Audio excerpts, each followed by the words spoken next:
ಸಂದರ್ಭಗಳಲ್ಲಿ ಕನ್ನಡ ಭಾಷಿಕ ಪ್ರದೇಶಗಳು ಇನ್ನು ಕನ್ನಡ ನಾಡಿನಿಂದ ದೂರನೇ ಉಳಿದುಕೊಂಡಿದೆ. ಇನ್ನು ಕೇರಳವನ್ನ ಸೇರಿರುವ ಕಾಸರಗೋಡು ಕೂಡ ಯಾವತ್ತಾದ್ರೂ ಒಂದು ದಿನ ನಾನು ಮತ್ತೆ ಕರ್ನಾಟಕವನ್ನ ಸೇರ್ತೀನಿ ಅನ್ನೋ ಆಸೆ ಕಣ್ಣುಗಳಿಂದ ನೋಡ್ತಾ ಇದೆ. ಇಷ್ಟೆಲ್ಲ ನೋವುಗಳ ನಡುವೆ ಇಂದು ಕರ್ನಾಟಕ ಅನ್ನೋ ರಾಜ್ಯ ನಿರ್ಮಾಣವಾಗಿದೆ. ಅದಿವತ್ತು ವಿಶ್ವವಿಖ್ಯಾತಿಯನ್ನ ಪಡೆದುಕೊಂಡಿದೆ. ಹಾಗಾದ್ರೆ ಈ ಕನ್ನಡ ನಾಡು ರೂಪುಗೊಂಡಿದ್ದು ಹೇಗೆ, ಇದರಲ್ಲಿ ಯಾರೆಲ್ಲರ ಪರಿಶ್ರಮ ಇದೆ ಅನ್ನೋ ಬಗ್ಗೆ ಒಂದಷ್ಟು ಮಾಹಿತಿಗಳನ್ನ ತಮ್ಮ ಮುಂದೆ ಹಂಚಿಕೊಳ್ತಾ ಇದ್ದೇನೆ. ಸ್ನೇಹಿತರೆ, ಕರ್ನಾಟಕ, ಕರುನಾಡು, ಕಪ್ಪು ಮಣ್ಣಿನ ನಾಡು, ಕನ್ನಡ ನಾಡು, ಹೀಗೆ ನಾನಾ ಹೆಸರುಗಳಿಂದ ಕರೆಯಲ್ಪಡುವಂತಹ ನಮ್ಮ ಈ ನಾಡು ಭಾರತದ ರಾಜ್ಯಗಳ ಪೈಕಿ ಒಂದು. ಈ ದೇಶದ ಪ್ರಗತಿಯಲ್ಲಿ ಕರ್ನಾಟಕ ಯಾವತ್ತಿಗೂ ಕೂಡ ಮಹತ್ತರವಾದಂತಹ ಪಾತ್ರವನ್ನು ನಿರ್ವಹಿಸಿಕೊಂಡೇ ಬಂದಿದೆ. ಭಾರತ ಎಂಬ ಸಮೃದ್ಧ ನೆಲದಲ್ಲಿ ಕರ್ನಾಟಕ ಅತ್ಯಂತ ಪ್ರಗತಿಶೀಲ ರಾಜ್ಯವಾಗಿ ಗುರುತಿಸಿಕೊಳ್ಳುತ್ತೆ.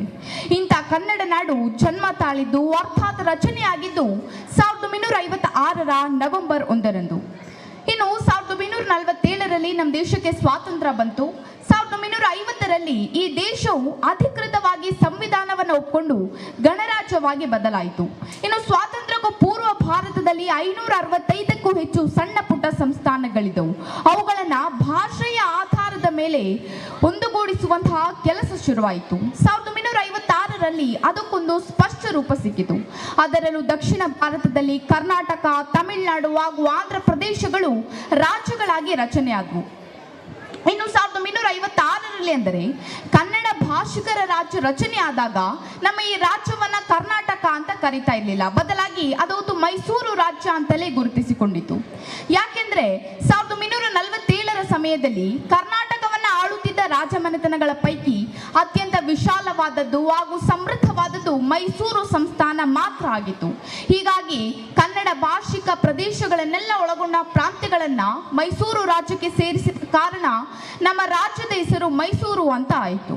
ಇನ್ನು ಅವತ್ತಿನ ಬಾಂಬೆ ಪ್ರೆಸಿಡೆನ್ಸಿಯಿಂದ ಚಂಡೀಗಢ ಅನ್ನೋ ತಾಲೂಕನ್ನು ಹೊರತುಪಡಿಸಿ ಅಖಂಡ ಬೆಳಗಾವಿ ಜಿಲ್ಲೆ, ಧಾರವಾಡ ಜಿಲ್ಲೆ, ವಿಜಯಪುರ ಜಿಲ್ಲೆಗಳು ನಮ್ಮ ಮೈಸೂರು ರಾಜ್ಯವನ್ನು ಸೇರಿತು.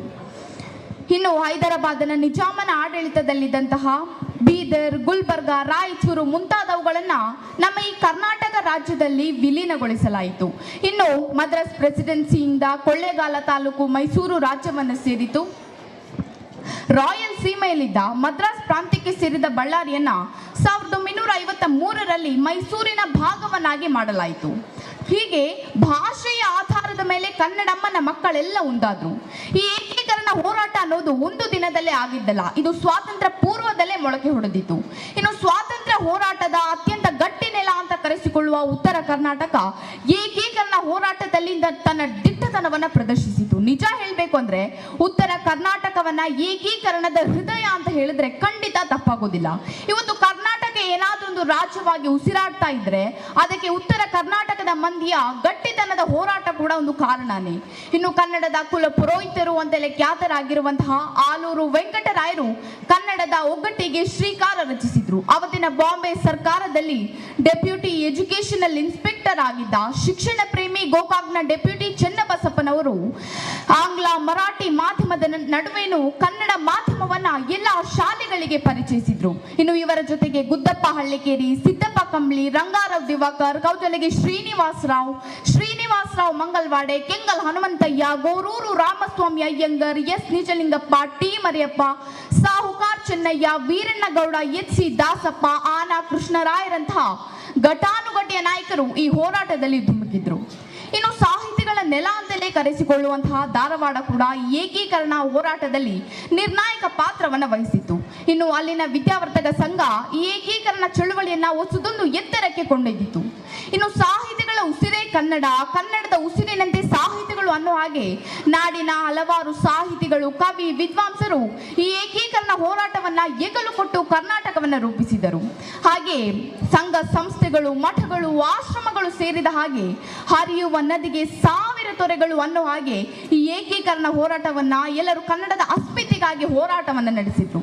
ಕೊನೆಗೆ ಇವರೆಲ್ಲರ ಸತತ ಪರಿಶ್ರಮ ಹಾಗೂ ಹೋರಾಟದ ಫಲವಾಗಿ 1956 ನವೆಂಬರ್ 1ರಂದು ಕನ್ನಡಿಗರ ರಾಜ್ಯ ರಚನೆ ಆಯಿತು. ಇದು ರಾಜ್ಯ ರಚನೆಯ ಕಥೆ. ಆದ್ರೆ ಇನ್ನು ಮೈಸೂರು ಕರ್ನಾಟಕವಾಗಿ ಬದಲಾದಂತಹ ದಿನಗಳನ್ನ ಕೂಡ ನಾವಿವತ್ತು ನೆನಪು ಮಾಡ್ಕೋಬೇಕು. ಕನ್ನಡದ ಅಸ್ಮಿತೆಯನ್ನ ಎತ್ತಿ ಹಿಡಿಯುವ, ಕರುನಾಡಿನ ಮೂಲ ಹೆಸರನ್ನು ಅಜರಾಮರಗೊಳಿಸುವ ಈ ಪ್ರಯತ್ನ ನಡೆದದ್ದು 1973ರಲ್ಲಿ. ಅವತ್ತಿನ ರಾಜ್ಯದ ಮುಖ್ಯಮಂತ್ರಿಗಳಾಗಿದ್ದಂತಹ ದೇವರಾಜ್ ಅರಸುರವರು ಮೈಸೂರು ಅನ್ನುವುದರ ಬದಲಾಗಿ ಕರ್ನಾಟಕ ಅಂತ ಮರುನಾಮಕರಣವನ್ನ ಮಾಡುವುದಕ್ಕೆ ಮುಂದಾಗ್ತಾರೆ. ಇನ್ನು 1956ರಲ್ಲಿ ನಮ್ಮ ರಾಜ್ಯ ರಚನೆಯಾದ ನಂತರ ಮೈಸೂರು ಅನ್ನೋದು ಕೇವಲ ಒಂದು ಸಂಸ್ಥಾನವನ್ನ ಮಾತ್ರ ಸೂಚಿಸ್ತಾ ಇತ್ತು. ಇದರಲ್ಲಿ ಸಮಗ್ರ ಕನ್ನಡ ನಾಡಿನ ಪರಿಕಲ್ಪನೆ ಇಲ್ಲ ಅನ್ನೋ ಕೂಗು ಉತ್ತರ ಕರ್ನಾಟಕದವರಿಂದ ಕೇಳಿ ಬಂತು. ಅನ್ನೋದರ ಬದಲಾಗಿ ಕರ್ನಾಟಕ ಅಂತ ಮರುನಾಮಕರಣವನ್ನ ಮಾಡಬೇಕು ಅನ್ನೋ ಪ್ರಸ್ತಾವನೆಯನ್ನ ಮಂಡಿಸಿದ್ರು. ಅವತ್ತಿನ ವಿಧಾನಸಭೆಯಲ್ಲಿ ಪಕ್ಷಾತೀತವಾಗಿ ಎಲ್ಲ ಸದಸ್ಯರು ಕೂಡ ಕರ್ನಾಟಕ ಎನ್ನೋ ಹೆಸರನ್ನ ಅಂಗೀಕರಿಸಿದರು. ಕೊನೆಗೆ ನಮ್ಮ ರಾಜ್ಯದ ಹೆಸರು ಕರ್ನಾಟಕ ಅಂತ ಬದಲಾಯಿತು. ಹೆಸರಾಯಿತು ಕರ್ನಾಟಕ, ಉಸಿರಾಗಲಿ ಕನ್ನಡ ಎಂಬ ಆಶಯದೊಂದಿಗೆ ನಮ್ಮ ಕನ್ನಡಿಗರ ರಾಜ್ಯವನ್ನ ರೂಪಿಸಿದಾಯ್ತು. ಅದಕ್ಕೆ ಕರ್ನಾಟಕ ಎಂಬ ಹೆಸರು ಇಟ್ವಿ. ಆದರೆ ಕನ್ನಡ ನಮ್ಮ ಉಸಿರಾಗಿ ಉಳಿದುಕೊಂಡಿದ್ಯಾ? ಕನ್ನಡದ ಕಂಪನ ಹರಡೋ ಕೆಲಸವನ್ನ ನಾವು ಎಷ್ಟರ ಮಟ್ಟಿಗೆ ಮಾಡ್ತಾ ಇದ್ದೀವಿ? ಕನಿಷ್ಠ ಪಕ್ಷ ಸರ್ಕಾರಿ ಕಚೇರಿಗಳ ಜಾಲತಾಣಗಳು, ನ್ಯಾಯಾಲಯಗಳ ಕಲಾಪಗಳು, ಸರ್ಕಾರಿ ಆದೇಶಗಳು ಇವಾದ್ರೂ ಕೂಡ ಸಂಪೂರ್ಣವಾಗಿ ಕನ್ನಡೀಕರಣಗೊಂಡಿದ್ಯಾ? ಆಂಗ್ಲ ಭಾಷೆ ಅನ್ನೋದು ನಮಗೆ ಬೇಕು ಅನ್ನೋದು ನಿಜ. ಕನ್ನಡವನ್ನ ಮರೆಯದೆ ಪರ ಭಾಷೆಗಳನ್ನ ಉಳಿಸಿಕೊಳ್ಳುವಷ್ಟು ನಮ್ಮತನವನ್ನ ನಾವು ಬೆಳೆಸಿಕೊಂಡಿದ್ದೀವಾ? ಈ ಪ್ರಶ್ನೆಗಳನ್ನ ಇವತ್ತು ನಮಗೆ ನಾವೇ ಕೇಳುವಂತಹ ಅವಶ್ಯಕತೆ ಕೂಡ ಇದೆ. ಇನ್ನು ಕಾವೇರಿಯಿಂದಮ ಗೋದಾವರಿ ಇವರ ಮಿರ್ಥನಾಡದಾಂ ಕನ್ನಡದೋಳು ಅಂತ ಹೇಳುತ್ತೆ ಕವಿವಾಣಿ. ಸ್ನೇಹಿತರೆ, ಮೈಸೂರು ಕರ್ನಾಟಕವಾಗಿ ಬದಲಾಗಿ 51 ವರ್ಷಗಳು ತುಂಬಿದೆ. ಇಂತಹ ಸಂದರ್ಭದಲ್ಲಿ ನಮ್ಮ ರಾಜ್ಯದ ಇತಿಹಾಸವನ್ನ ಒಮ್ಮೆ ಗಮನಿಸಬೇಕು. ಗಂಗಾ, ಕದಂಬ, ಚಾಳುಕ್ಯರ ನಾಡಲ್ಲಿ ರಾಷ್ಟ್ರಕೂಟರು, ಕಲ್ಯಾಣಿಯ ಚಾಲುಕ್ಯರು ತಮ್ಮ ಛಾಪನ್ನು ಮೂಡಿಸಿದ್ದಾರೆ. ಹೊಯ್ಸಳರ ಶೌರ್ಯ ಪರಾಕ್ರಮದ ಜೊತೆಗೆ ಅವರ ಶಿಲ್ಪ ಕಲೆಗಳು ಮೆಳೆಯಿಸಿದ ನಾಡು ಈ ಕನ್ನಡ ನಾಡು. ದೆಹಲಿಯ ಸುಲ್ತಾನರಿಂದ ದಾಳಿಗೊಳಗಾಗಿ ಅಸ್ತಿತ್ವವನ್ನು ಉಳಿಸಿಕೊಳ್ಳುವುದಕ್ಕೋಸ್ಕರ ಹೆಣಗಾಡ್ತಾ ಇದ್ದ ಸಂದರ್ಭದಲ್ಲಿ ಹಕ್ಕಬುಕ್ಕರಿಂದ ರಚಿತವಾದದ್ದೇ ಆ ವಿಜಯನಗರ ಸಾಮ್ರಾಜ್ಯ. ಅದರ ಪಕ್ಕದಲ್ಲೇ ಬೀದರ್ನ ಬರಿದು ಶಾಹಿಗಳ ಆಳ್ವಿಕೆ, ಸುಲ್ತಾನರ ಅಟ್ಟಹಾಸ. ಇನ್ನು ಅತ್ಯಂತ ವೈಭವದ ವಿಜಯನಗರ ಸಾಮ್ರಾಜ್ಯದ ಪತನದ ನಂತರ ನಮ್ಮ ಕನ್ನಡ ನಾಡಿನಲ್ಲಿ ಸುಲ್ತಾನದೇ ಅಟ್ಟಹಾಸ.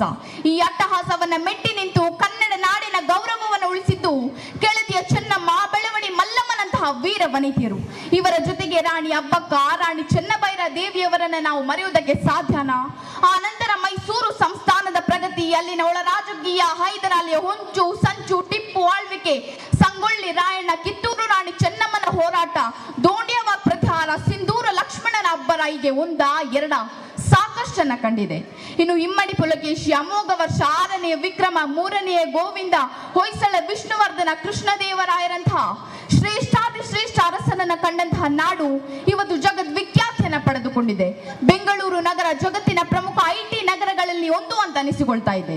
ಇನ್ನು ಬೆಳಗಾವಿಯ ಕುಂದ, ಮೀನಗಡದ ಕರದಂಡು, ಕೋಲಾರದ ಮೊಸರು, ದಾವಣಗೆರೆಯ ಬೆಣ್ಣೆ ದೋಸೆ, ಧಾರವಾಡದ ಪೇಡ, ತಿಪಟೂರಿನ ತೆಂಗು, ಮೈಸೂರಿನ ಪಾಕ, ಸವಣೂರಿನ ಖಾರ ಇವೆಲ್ಲ ಕನ್ನಡ ನಾಡಿನ ವೈಶಿಷ್ಟ್ಯಗಳು. ಇನ್ನು ಬಾದಾಮಿ, ಹಳೆಬೀಡು, ಹಂಪಿ, ಸೋಮನಾಥಪುರ, ನಂಜನಗೂಡು, ಶ್ರೀರಂಗಪಟ್ಟಣ, ಮೈಸೂರು, ಚಿತ್ರದುರ್ಗ, ರಾಯಚೂರು ಇಂತಹ ಐತಿಹಾಸಿಕ ಪ್ರದೇಶಗಳನ್ನ ಇನ್ನೂ ನಮ್ಮ ಕನ್ನಡ ನಾಡಿನಲ್ಲಿ ನೋಡುವುದಕ್ಕೆ ಸಾಧ್ಯವಾಗ್ತಾ ಇದೆ. ಇನ್ನು ನಾಗರಹೊಳೆ, ಬಂಡೀಪುರ, ಅನಶಿ, ದರೋಜಂತಹ ಕಾನನಗಳು ನಮ್ಮ ಕನ್ನಡ ನಾಡಿನಲ್ಲಿ ಕಂಗೊಳಿಸ್ತಾ ಇದೆ. ಕೃಷ್ಣ, ಭೀಮಾ, ಕಾವೇರಿ, ತುಂಗಭದ್ರೆ, ನೇತ್ರಾವತಿ, ಹೇಮಾವತಿರು ಹರಿಯುವಂತಹ ನಾಡು ಅಂತ ನಮ್ಮ ಈ ಕನ್ನಡ ನಾಡು ಕರೆಸಿಕೊಳ್ತಾ ಇದೆ.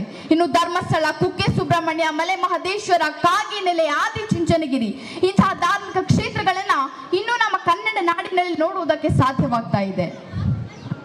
ಶೃಂಗೇರಿ, ಸಿದ್ಧಗಂಗೆ, ಗವಿಮಠ, 3000 ಮಠ, ಉಡುಪಿ, ಆದಿಚುಂಚನಗಿರಿ ಇಂತಹ ಮಠಗಳು ನಮ್ಮ ಕನ್ನಡ ನಾಡಿನ ಜನಕ್ಕೆ ಆಧ್ಯಾತ್ಮದ ರಸಧಾರೆಯನ್ನು ಉಣಿಸ್ತಾ ಇದೆ. ಸ್ನೇಹಿತರೆ, ಕನ್ನಡ ನಾಡಿನ ಬಗ್ಗೆ ಹೇಳಬೇಕಾದ್ರೆ ಸಾಕಷ್ಟು ಹೇಳಬೇಕಾಗ್ತದೆ.